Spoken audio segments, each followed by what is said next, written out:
dari A sampai Z ini bisa diatur untuk memberikan dukungan ini. Saya Terbelilah mereka. Sekali lagi saya bersangka baik. Ya. Masih banyak ASN, aparatur sipil negara, aparatur sipil tentara yang punya hati, yang masih punya hati dan punya nurani. Ya. Dan saya percaya mereka akan mempertahankan itu. Kalau dipercaya atau cuma percaya? Mencoba percaya. Percaya. Percaya. Percaya. Percaya. Berapa persen, Kang? Di atas 75%. 75%.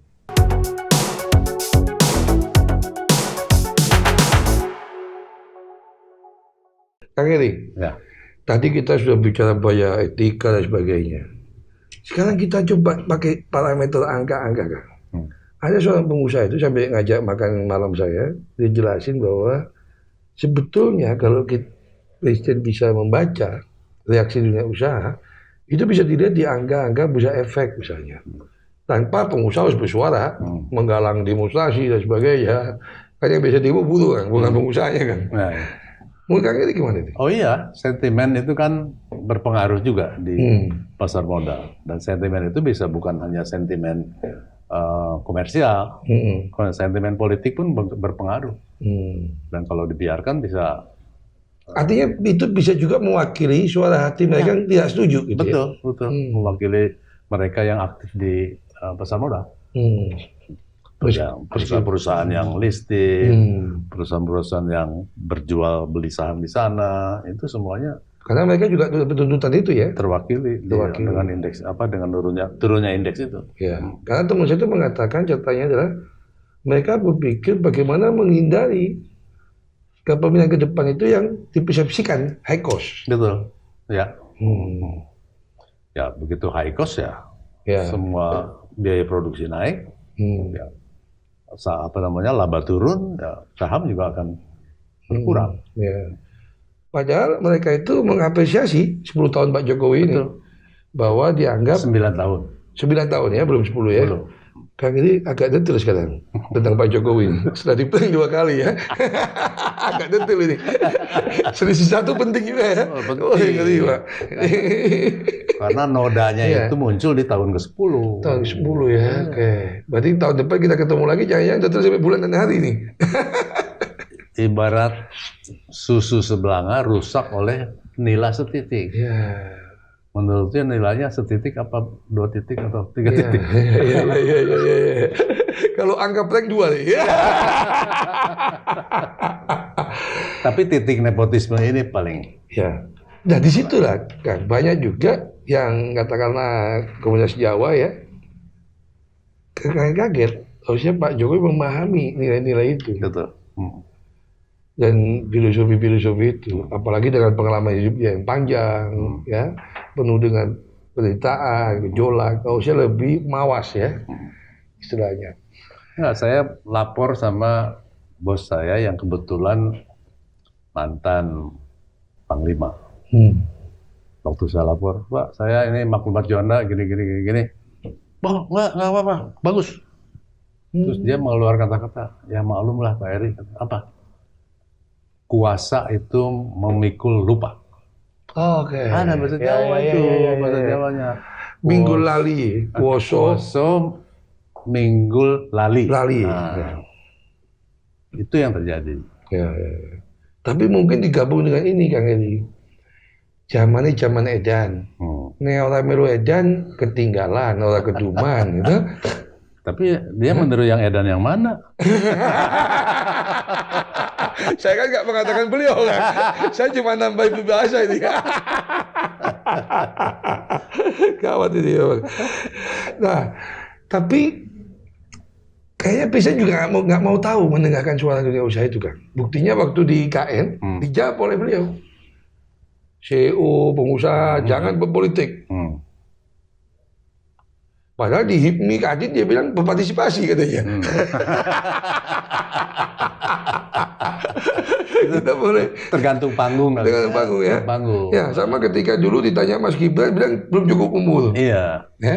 Nggak logis. Ya nggak logis, belum 2 tahun masihan. Kalau beberapa bulan lagi begitu.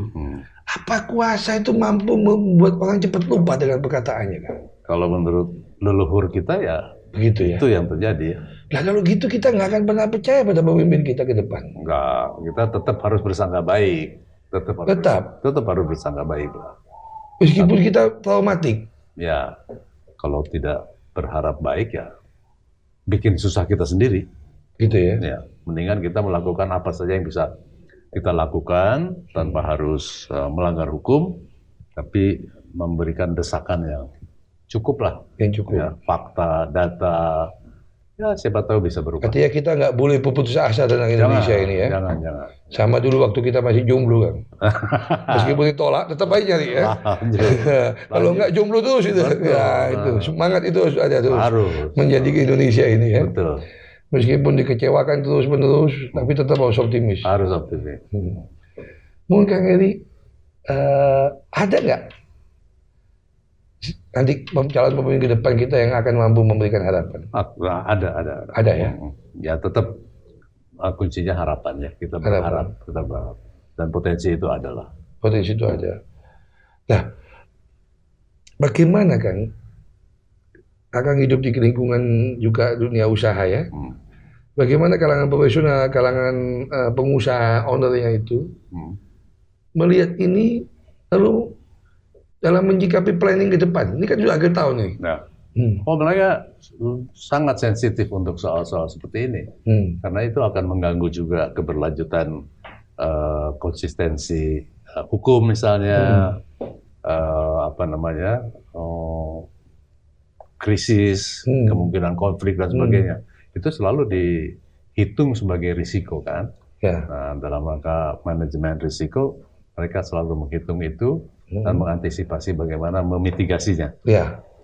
Apa misalnya? Contoh konkretnya memitigasinya? Contoh konkretnya misalnya perubahan regulasi sehingga high cost yang muncul.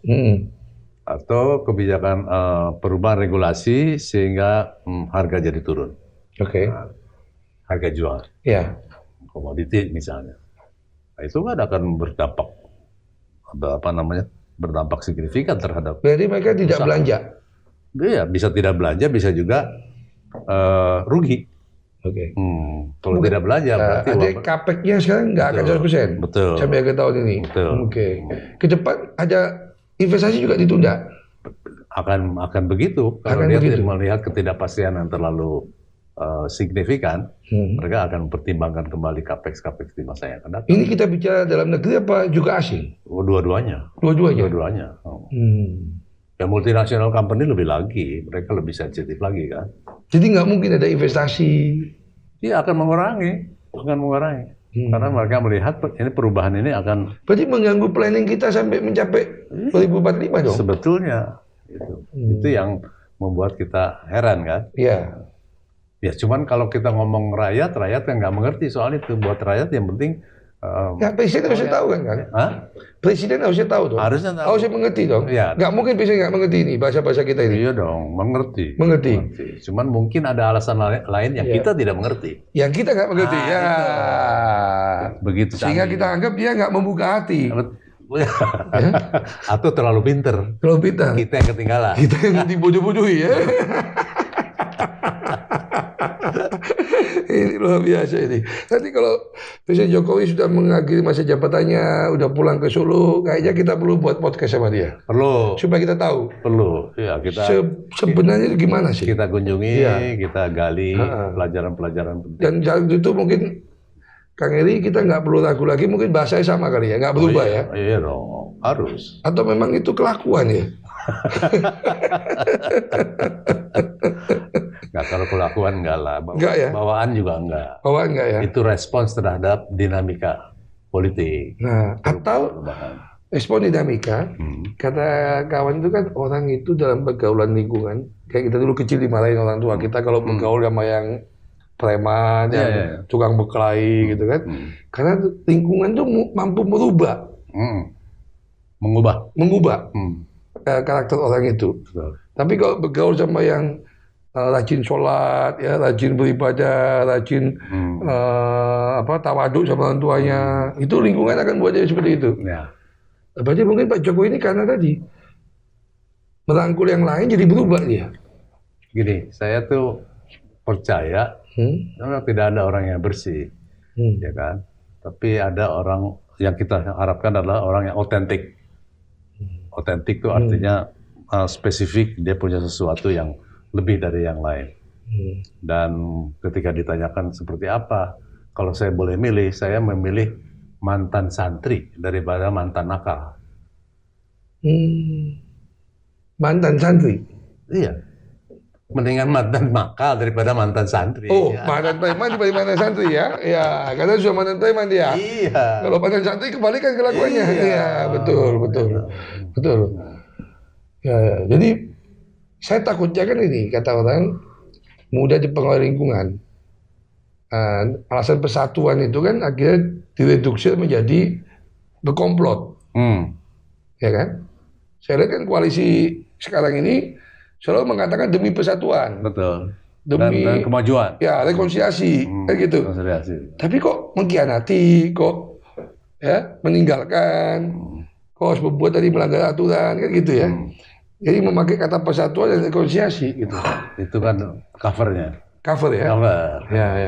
Dalamnya kepentingan. Ya, kepentingan. Kata teman saya juga gitu. Dulu kita ketemu serigala beneran katanya. Hari ini kita ketemu domba, ternyata serigala. Kata temen. Iya. Ya, temen kita kan banyak suka juk-juk ya. Banyak. Daripada nggak juk ya. Iya. Itu yang terjadi. Memang serba sulit Kang Heri, bahwa kita dihadapkan pada persoalan-persoalan realita yang kemudian kita pahami secara paradoks ya. Ya kan? Betul. Tuntutannya efisiensi, tapi yang dipersepsikan high cost. Betul. Tuntutannya bisnis model yang berubah makin transparan, ternyata yang kita hadapi permainan. Betul. Makin gila-gilaan. Permainan dan persekongkolan. Persekongkolan. Itu kalau itu ada di undang-undang kolusi. Iya, persaingan usaha itu kan. Persaingan usaha. Ya, itu kena itu. Persekongkolan ya.